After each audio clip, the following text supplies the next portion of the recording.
मुख्यमंत्री योगी आदित्यनाथ छात्रों को सम्मानित कर रहे हैं, उनसे बातचीत कर रहे थे दिल्ली चलते उनके कार्यक्रम में। वह 86.37% था और बालकों का ये केवल 76.60% था।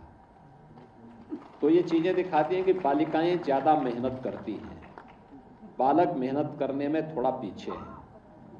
तो मैं इन सभी बेटियों को हृदय से बधाई देता हूं, स्पेशल रूप से जिन्होंने बहुत अच्छा यहां पर स्थान प्राप्त किया है।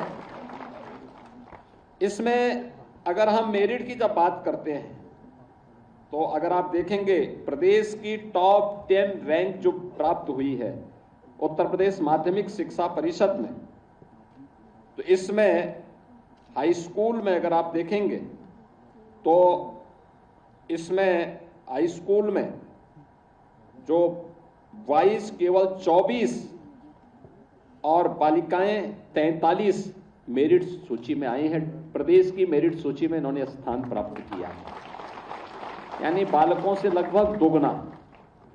और इंटरमीडिएट में भी दौर भी खराब रहा है, बॉयज केवल 6 ही मेरिट सूची में आए हैं प्रदेश की और बालिकाएं आई हैं 24। तो मैं इन सभी का हृदय से अभिनंदन करता हूं और इन बेटियों को खास तौर पर जिन्होंने अच्छा प्रदर्शन किया है उन सब के प्रति मैं अपनी शुभकामनाएं भी देता हूं। नेशनल गेम में भी हमारे यहाँ के छात्रों ने इस बार जो माध्यमिक शिक्षा के नेशनल गेम्स उत्तर प्रदेश में हुए थे और देश के अलग अलग भागों में भी हुए थे, इसमें से 3 गेम उत्तर प्रदेश में हुए थे।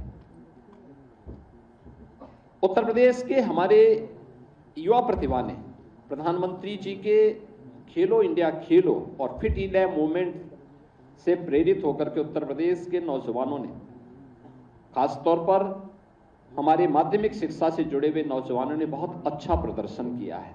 और प्रदर्शन के रूप में अगर आप देखेंगे तो ये बेहतरीन प्रदर्शन इस बात का गवाह है कि खिलाड़ी और भी अच्छा प्रदर्शन कर सकते थे।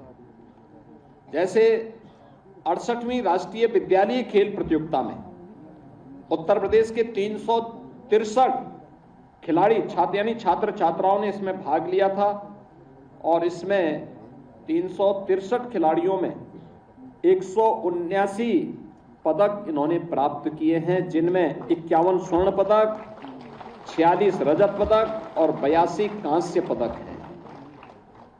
ये नेशनल गेम्स में स्थान प्राप्त करने वाले माध्यमिक शिक्षा परिषद से जुड़े हुए विभिन्न विद्यालयों के इन छात्र छात्राओं को भी मैं हृदय से बधाई देता हूं, अपनी शुभकामनाएं देता हूं। मेरिट सूची में जिन छात्र छात्राओं ने स्थान अभी प्राप्त किया है, हमारे वित्त मंत्री जी अभी उसके बारे में यहाँ पे उल्लेख कर रहे थे, और माध्यमिक शिक्षा की हमारी मंत्री गुलाब देवी जी एक एक्सीडेंट की शिकार हो गई थी, जिसके कारण वह संबल से बाहर निकल नहीं पा रही है, तो इसलिए वे वर्चुअली जुड़ी थी। उनका आशीर्वाद आपको वर्चुअली प्राप्त हुआ। लेकिन जिन छात्रों ने यहाँ पे मेरिट प्रदेश की मेरिट में स्थान प्राप्त किया है, उन्हें 1 लाख रुपए नगद, एक टैबलेट, एक प्रशस्ति पत्र और मेडल उन्हें यहाँ पे अभी प्रदान किया गया है। 1 लाख रुपए, इस 1 लाख रुपए की कीमत समझिए। खन्ना जी से सब कुछ करा सकते हैं, लेकिन पैसा उनसे निकालना बहुत कठिन है, और इसीलिए उन्होंने सब बारे में चर्चा की, पैसे के बारे में चर्चा नहीं की। उनकी पैसे से संबंधित कविता को कभी आप सुनेंगे तो आपको पैसे के महत्व की जानकारी होगी।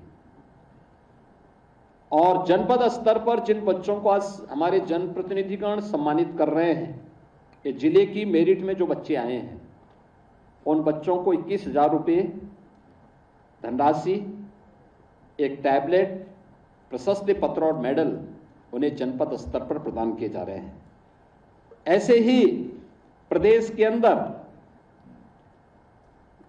जिन खिलाड़ियों ने नेशनल गेम्स में स्थान प्राप्त किया था, उन खिलाड़ियों को भी सम्मान देने का एक कार्यक्रम आज यहां पे किया गया है, जिसमें स्वर्ण पदक प्राप्त करने वाले खिलाड़ी को 75,000 रुपये, रजत पदक प्राप्त करने वाले खिलाड़ी को 50,000 रुपये और कांस्य पदक प्राप्त करने वाले खिलाड़ी को 30,000 रुपये हम प्रदेश सरकार की तरफ से अलग से उन्हें प्रदान कर रहे हैं। ये प्रोत्साहन है राज्य सरकार के द्वारा, और इसके लिए खन्ना जी को धन्यवाद दीजिए कि उनके जेब से पैसा किसी प्रकार से हम लोग निकाल पाए। टीम गेम्स में, जो टीम गेम्स थी उसमें जिन छात्रों ने स्थान प्राप्त किया था उन्हें स्वर्ण पदक पर 35,000 रुपये, रजत पदक पर 25,000 रुपये और कांस्य पदक पर 15,000 रुपये की ये राशि प्रोत्साहन स्वरूप उन्हें प्रदान करने का कार्य किया जा रहा है। इसमें भी हमारे छात्र छात्राओं ने अच्छा प्रदर्शन किया था, जिसमें स्वर्ण पदक प्राप्त करने वाले 51 जो छात्र हैं, इसमें जीतने वाले कुल हमारे 87 खिलाड़ी हैं जो एकल गेम में और टीम गेम्स में जिन्होंने सामूहिक रूप से भाग लिया, और 51 स्वर्ण पदक उत्तर प्रदेश को इन्होंने उपलब्ध करवाया है। मैं इन सभी अपने होनहार माध्यमिक शिक्षा से जुड़े हुए छात्रों का हृदय से अभिनंदन करता हूं। पदक प्राप्त करने पर, प्रतिभाग करने और फिर उसमें पदक प्राप्त करने पर उन्हें हृदय से बधाई देता हूं। आज यहां पर अनेक कार्यक्रम हो रहे हैं, खासतौर पर उत्तर प्रदेश माध्यमिक शिक्षा परिषद और माध्यमिक संस्कृत शिक्षा निदेशालय के नए भवन की आधारशिला भी रखी गई है। आप सोचिए, 2001 में माध्यमिक शिक्षा संस्कृत परिषद का गठन हुआ था, इसलिए 24 वर्षों में इसके पास अपना भवन नहीं था। आज एक नए भव्य भवन की आधारशिला रखी जा रही है और इस पर 42,42,20,000 रुपये खर्च होंगे। एक भव्य भवन बनाया जा रहा है जिसमें संस्कृत शिक्षा परिषद और संस्कृत माध्यमिक संस्कृत शिक्षा निदेशालय का गठन होगा। इसमें उनकी भव्य लाइब्रेरी भी होगी। संस्कृत के यहाँ पर संस्कृत से जुड़ी हुई रोचक जानकारियां मिलेंगी, लाइब्रेरी भी होगी और भी अन्य तमाम प्रकार से प्रशिक्षण की सुविधा वहां पर हम लोग संभाषण आदि के कार्यक्रम को भी करेंगे। लखनऊ में जगत नारायण रोड पर जो राजकीय बालिका इंटरमीडिएट कॉलेज है,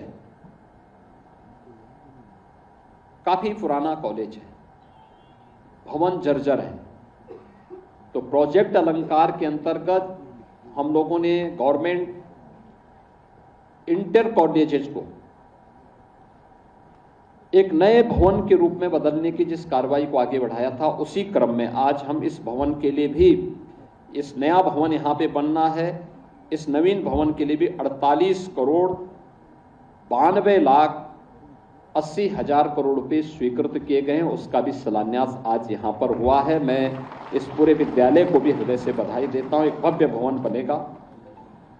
ऐसे ही राजकीय बालिका इंटर कॉलेज मलिहाबाद, इसके लिए भी, इसके नवीन भवन के लिए 10,36,00,000 रुपए इन्हें यहाँ पर उपलब्ध करवाए जा रहे हैं।